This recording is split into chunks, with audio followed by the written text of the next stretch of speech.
Welcome back to the Learn English podcast, the podcast teaching English in context so you can learn naturally. On today's episode, we are going to discuss free language learning apps that you can use to learn English this year. There are a lot of people who are trying to learn English. Maybe you're one of them because you're listening to this podcast. So, on today's episode, I really want to go over these free resources that you can use. I'm going to talk about the pros, the cons, and how I think you could best use them in your language learning journey this year. If you're interested in learning about these apps, then follow along because we're about to begin.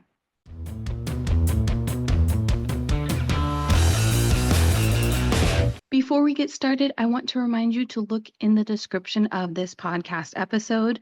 There you will find the vocabulary list of the words and phrases that I say so you can take them and start building your English vocabulary. Now let's talk about some of these apps. All of them are going to be free, and I really want to discuss what the pros and cons are for each so you can decide which ones would be best for you to use. Let's start with the biggest one. That is Duolingo. Duolingo is the app that is known for language learning. Millions of people have downloaded it, and it is one of the most popular apps when it comes to language learning. Let's start with the pros. The first pro about Duolingo is that it is a structured course. There is currently a path model that Duolingo uses, which means that the lessons come in sequential order. Sequential means that they follow one right after the other, and you build on previous knowledge. This is great if you are a complete beginner, if you don't know where to start in your language journey or how to structure a lesson. This is a good option and a good thing that Duolingo has. Another thing that I like about Duolingo is that it has a short grammar section at the beginning of some lessons to try to help explain what you're going to be seeing in that lesson. The grammar part is very quick, it's pretty short, and it makes it simple so you can understand what you're going to be seeing in the lessons that are coming up. The lessons themselves are pretty quick, they're only a few minutes long, and it doesn't take very long to get through a few lessons. Another thing that I like about Duolingo is that they have a story part. You reach these stories, which is some type of interaction between two characters. You listen to the story and you try to test your knowledge and see if you understood what they were saying. I think this is great because I think stories is a great way to learn a language. And the last benefit of Duolingo is that it has added an AI component. In the path, you can reach a point where you can actually have an AI conversation with a character. You can do a phone call with them and they respond to what you're saying. That's pretty cool because you can practice your speaking in a low stress environment. It is not a real person, it is a character, which means that it doesn't really matter if you make a mistake. The Duolingo will still be able to answer and respond to you. Now let's talk about the cons because I do think that there are a lot of cons when it comes to this app. The first one is that it does make language learning into a game. It uses that heart system, and I don't think that's the best way to learn a language. When I am studying, I want to be focused. I want to just really study the language that I am trying to learn. And with the short lessons that Duolingo has, and the heart system, it feels like you can get pretty easily distracted with it. I think this is especially true with the ads that you see in Duolingo. When you finish a lesson, you get an ad for the premium version of the app, and when you run out of hearts, it tries to push you to get the paid version of the app. And I don't really like that. I don't like feeling like I'm getting pushed to try to pay for the app. I also don't like that when you run out of hearts, you have to just kind of wait and kind of stop your studies in the middle of it. Like I said, when I am studying, I really want to focus. I don't want to have those distractions. The other thing that I don't like about the app is that the lessons themselves are not that great. Duolingo is notorious, which means that they're famous for something bad, and they're notorious for the sentences that they give you in the lessons. Some of the sentences are just known to be really bizarre, very strange, something that you would never say in real life. And I don't think that's a great thing. I feel like they should have better sentences than what you are getting when you're going through some of these lessons. And the last one is the AI part. I know I said that the AI was a pro, but I think it's also slightly a con just because the conversations are very short and you can't go back and immediately recall the character. I think that there are better AI programs that you could use to practice your speaking ability. And we're actually going to go over those in a few minutes. So keep watching so you can get those tips. But I think they could do the AI better. And even though it is cool that they have it in the app, I don't think it's the best option you have. Now, how would I use Duolingo? If you are a brand new person to a language, if you have no knowledge, I think Duolingo can be a great resource. It can help you get started with the language. It can help you just get the basics of the grammar down.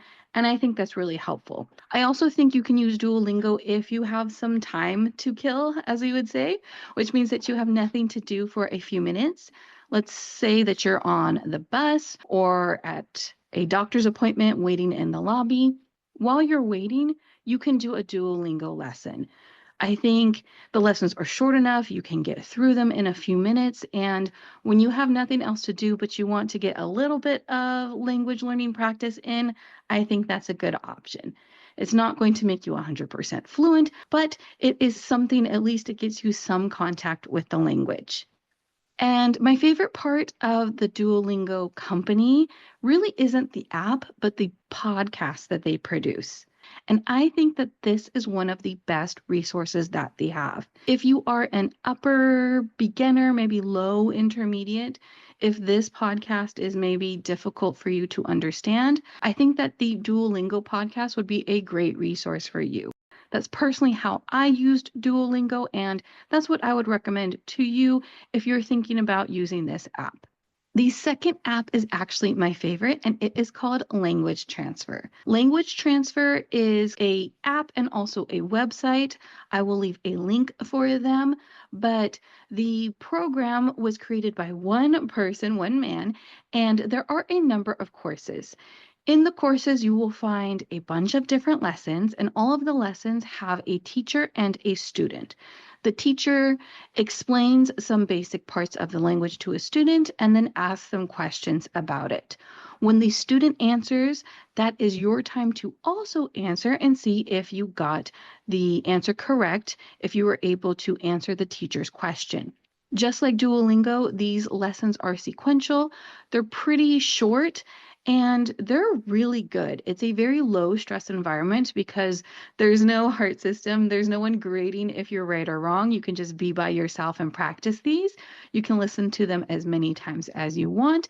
And throughout the course, it actually teaches you to make very long sentences. You will be making long sentences after just a few lessons, and these sentences are more complex and longer than you might have thought you were able to do.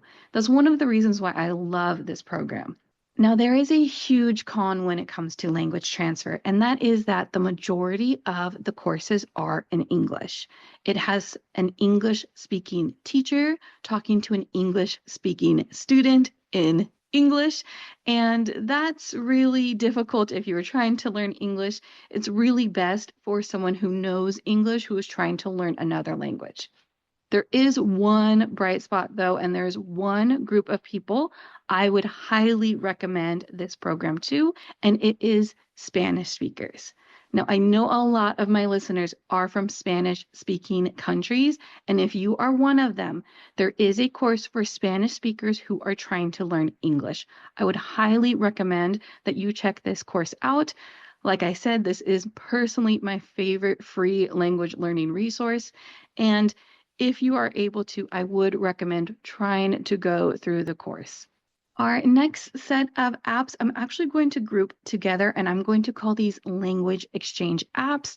These are apps like HelloTalk and Tandem that allow you to speak with someone else and try to get them to learn your language while they are helping you learn theirs. That is what it means by language exchange. And I do have some experience with this. I did use HelloTalk. I didn't really use Tandem, but I've heard that they are very similar.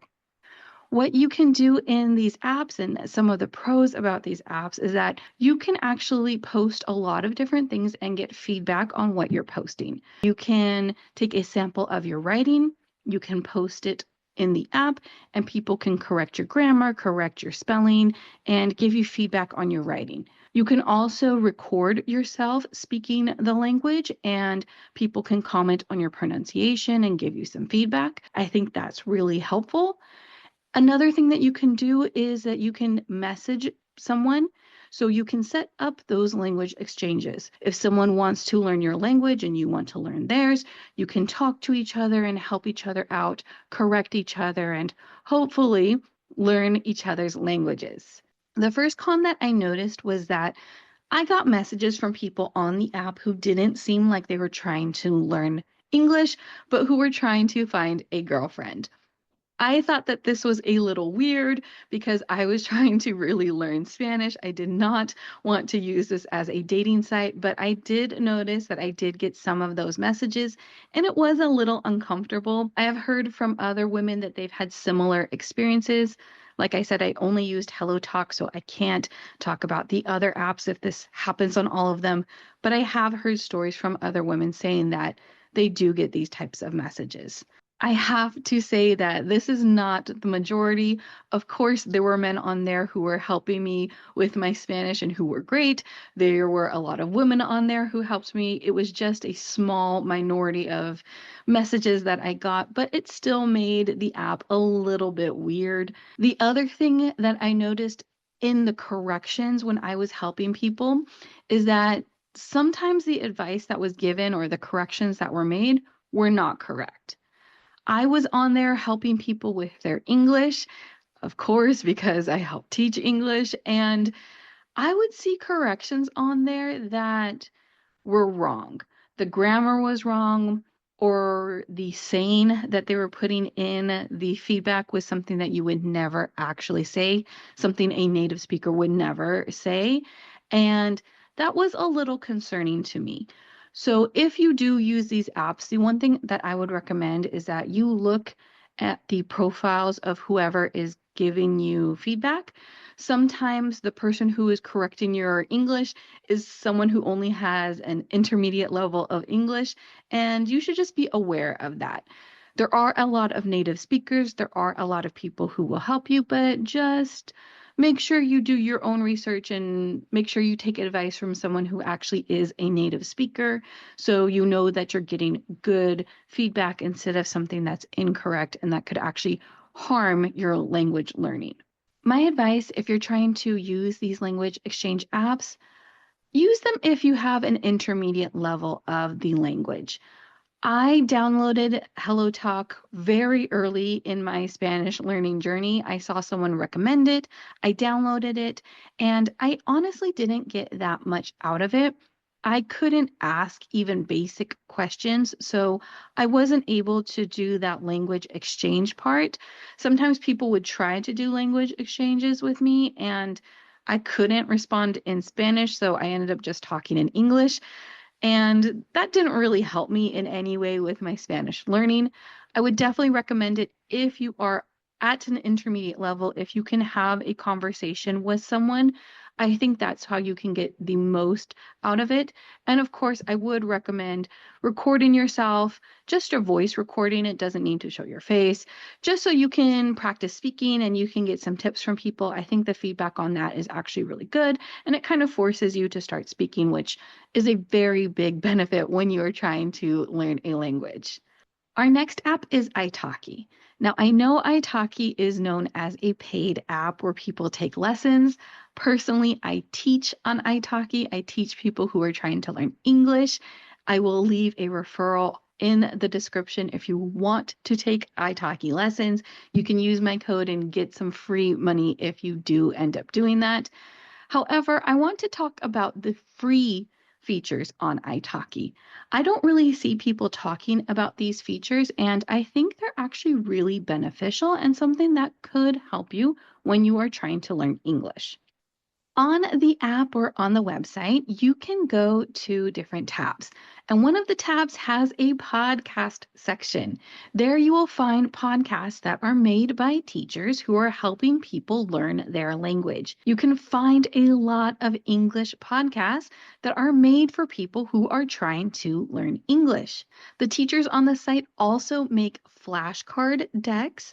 So there are different decks on different topics, and they have flashcards for vocabulary and different sayings. They also make quizzes, so you can go and test your knowledge and see if you really understand or know English as well as you think you do. And the last thing that you can do is that you can post different writing samples and get corrections. This is very similar to HelloTalk or Tandem, and you can go on there and post your writing samples and find people to do language exchanges with. There are some cons to the free parts of Italki. The main con that I saw is that if you are posting on the free part of Italki to try to get feedback for your writing sample, you might not get as many people giving you feedback as you would on some of those language exchange apps. When I would post something on HelloTalk, I would have maybe 20 people respond to my post because there were so many people using the app. On Italki, you might get one or two. Now, the good part is that these are usually English teachers. You can see right away in their name if they are a teacher. So usually you're getting really good feedback and you know who is responding and correcting you. Personally, I think they are of a higher quality because these are usually teachers, but just know that you might only get a few people responding to you. The other thing that I noticed is that if you are someone who posts a lot, and what I mean is that if you do one post after the other, so when someone is scrolling through that part of the app, they just see your posts and a bunch of your posts, you're probably not going to get as much feedback. You might get someone to respond to one of the posts, but no one's going to go through 20 of your posts and correct everything for you. Especially a teacher, they would do that for you if you took a lesson.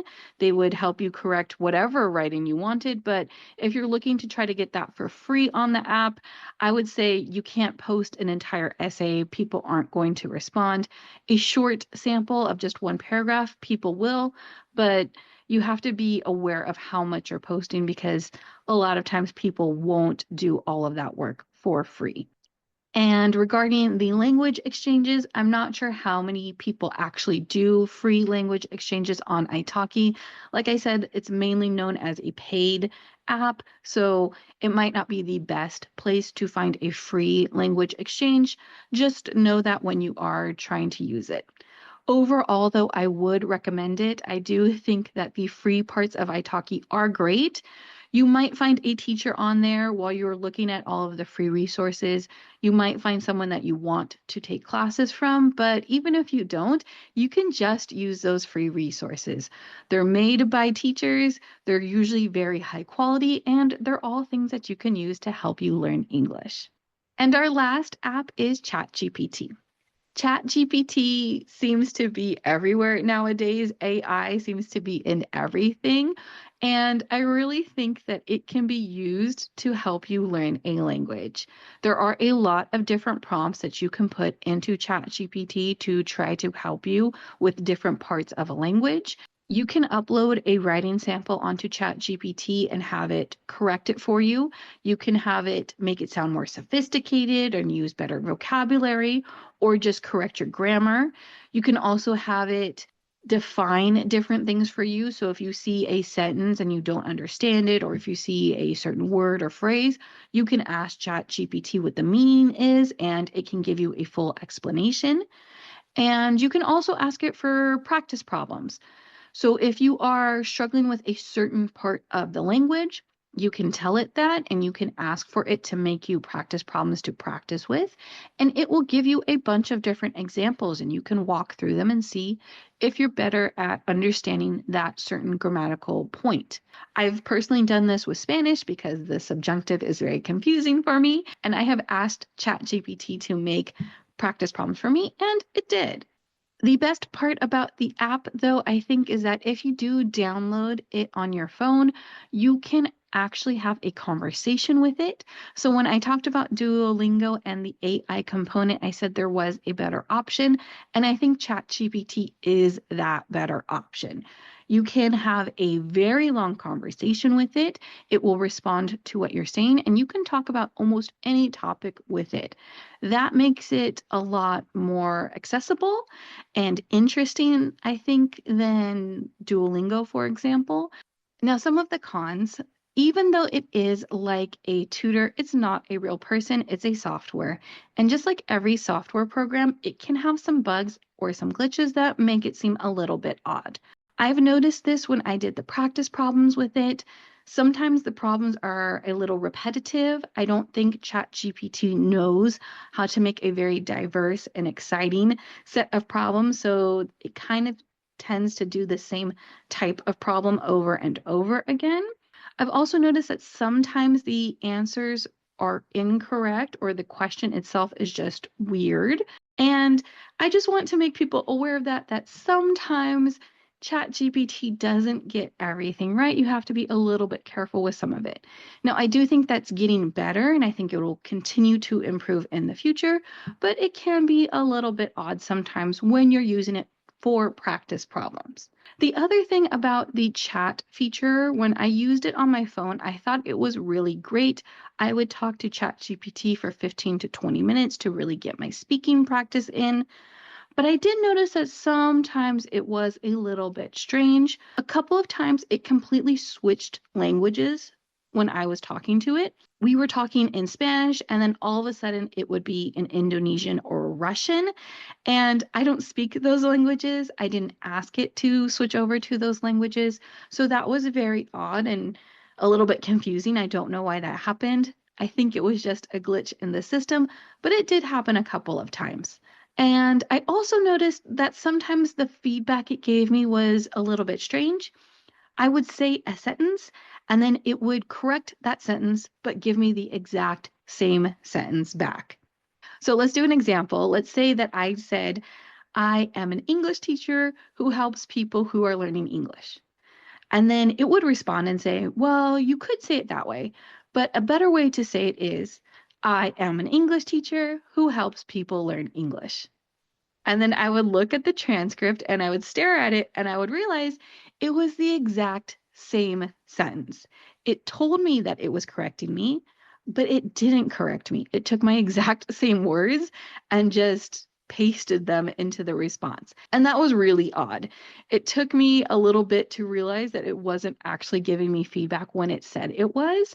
And even though I realized it was just some type of glitch in the system, it was a little bit confusing and it did happen a couple of times. Now, overall, I still think ChatGPT is great. Like I said, I would talk to it for 20 minutes and this would just be one sentence, maybe every couple of days where it would have this weird glitch or a few times where it would switch languages. It was a little bit odd. It was enough to kind of get me thinking that the system isn't perfect, but it's still a really great resource. I hope you enjoyed this episode. I hope you learned a little bit about these apps and started thinking about which ones you might be interested in using this year. If you have used these apps before, please let me know. And especially let me know if you know of other free resources that you would recommend. I would love to hear about these. I always want to be able to recommend free resources to my students. So if you know of any good resources that I didn't talk about in this episode, please leave a comment, tell me about them. Also, tell me if you enjoyed this episode, if you like this type of episode, and if you want more of this in the future. I, of course, can do more episodes like this, but I don't know if you want those unless you tell me about it. If you are enjoying the podcast, if it's helping you learn English, please consider leaving us a rating on whatever app you are using to listen to this podcast on. You can also tell a friend, tell a family member, so we can continue to grow our audience. You can follow us on social media at Learn English Pod. The website is learnenglishpod.com. And remember to like and subscribe so you don't miss our next episode when it comes out next week. Until then, keep learning English.